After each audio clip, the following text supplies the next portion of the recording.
Et la parole est à Madame Caroline Yadan pour le groupe Renaissance.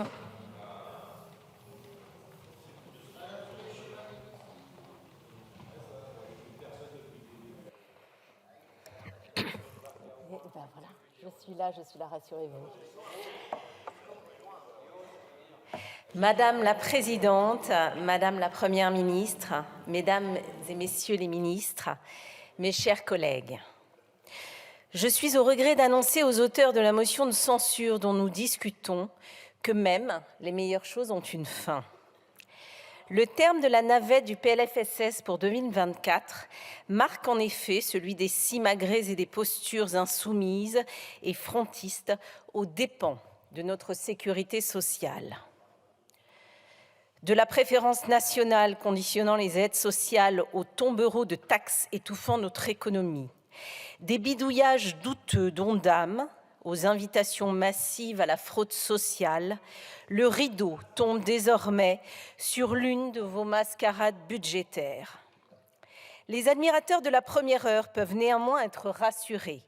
La lecture définitive du projet de loi de finances leur donnera une dernière occasion d'être éblouis par vos meilleurs tours de passe-passe financiers et par vos plus impressionnantes acrobaties idéologiques.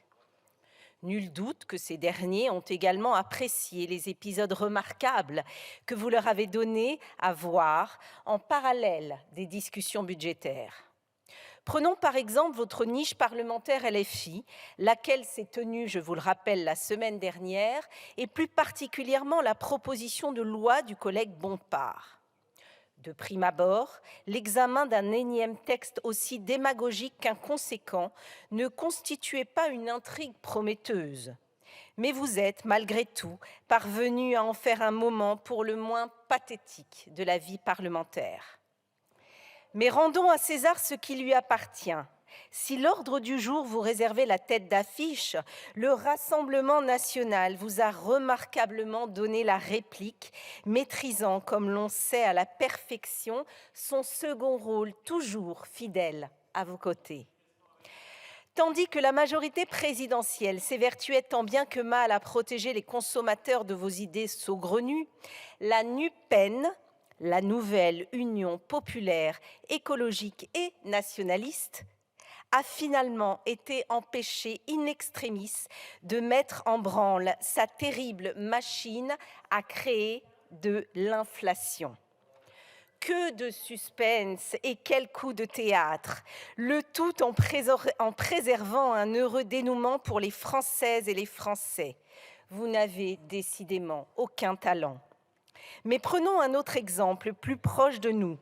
La représentation de votre tragique Hugo Furioso en commission des lois jeudi dernier. Un seul en scène, un tantinet forcé, puisque dans ses excès, notre collègue Bernalicis a, avec une violence effarante, empêché les commissaires du groupe Lyotte, qui ne demandaient qu'à contribuer au débat sur le projet de loi pour contrôler l'immigration et améliorer l'intégration, de défendre leurs amendements. Une outrance d'autant plus incompréhensible que ces misérables gesticulations et cet égosement auraient trouvé sa source dans l'incapacité prétendue de notre collègue à se rendre en séance afin de voter, alors même que seule une discussion générale était en cours et qu'aucun vote n'avait encore débuté.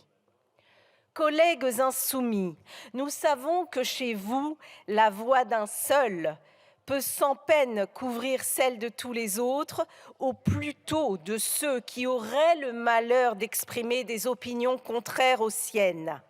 Sur ce point, vous rejoignez d'ailleurs nos collègues frontistes qui obéissent chaque jour sans sourciller au moindre mouvement de baguette de leur chef. Collègues, nous sommes ici à l'Assemblée nationale. Notre parole est libre et nos 577 voix sont toutes égales. C'est de l'union de ces voix que provient la force de la légitimité de notre démocratie et certainement pas de celui qui crie le plus fort. Vous en aurez incessamment un nouvel exemple une fois cette motion rejetée. Mais puisque celle-ci est encore en discussion, alors parlons-en. Elle débute par une grave accusation, celle de priver la sécurité sociale de précieuses recettes. Grave et étonnante, car quelques paragraphes plus loin, vous déplorez les mesures visant à permettre une récupération optimale des cotisations des travailleurs indépendants recourant aux plateformes numériques. Or, outre le fait qu'elle abondera les caisses de la sécurité sociale, elle permettra surtout à ces travailleurs de bénéficier de l'ensemble de leurs droits sociaux. Dans la même veine, souvenons-nous collectivement de vos regrets quant à une éventuelle contribution en provenance des excédents de recettes générés par la réforme des retraites au bénéfice de l'Agirc-Arrco. Ici encore, remplir les caisses n'est pas une fin en soi, mais un moyen, et en l'espèce, de revaloriser les petites pensions de retraite du régime général.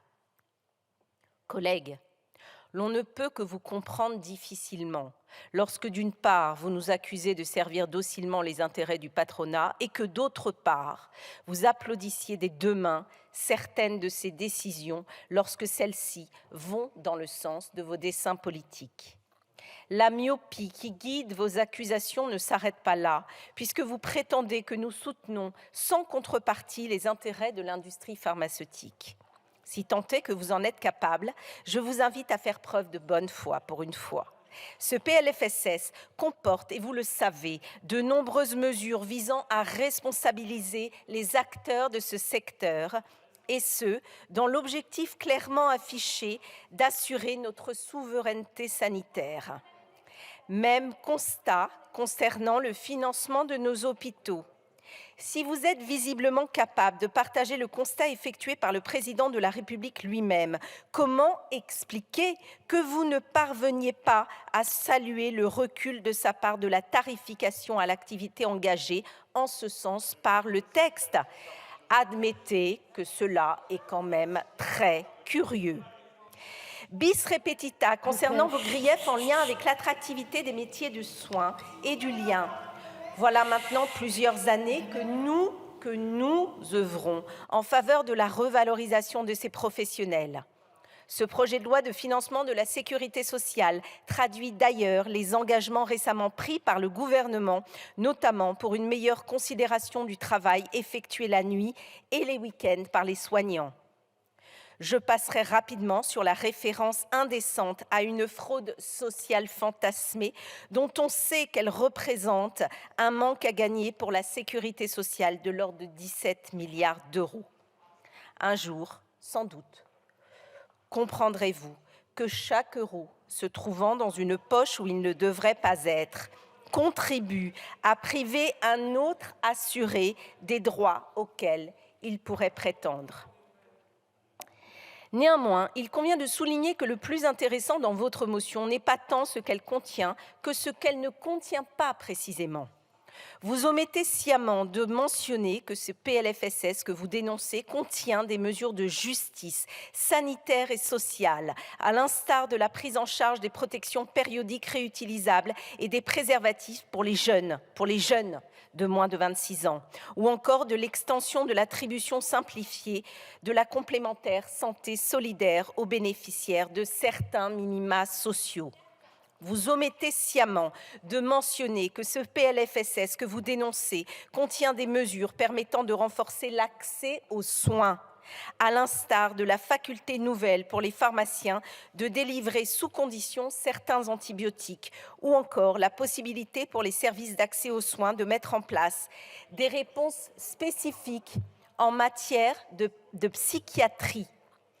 Vous omettez sciemment de mentionner que ce PLFSS que vous dénoncez contient des mesures permettant de renforcer nos politiques publiques en faveur des aidants, à l'instar de la création d'un droit rechargeable à l'allocation journalière du proche aidant ou encore à la prolongation de l'expérimentation du relayage de longue durée.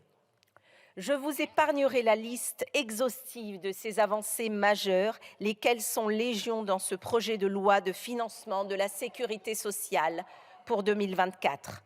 Mais je ne manquerai pas de vous rappeler que s'opposer à un budget par posture et entreprendre de censurer systématiquement le gouvernement qui vous le présente, c'est aussi faire barrage à ces mesures humanistes, ne vous en déplaise.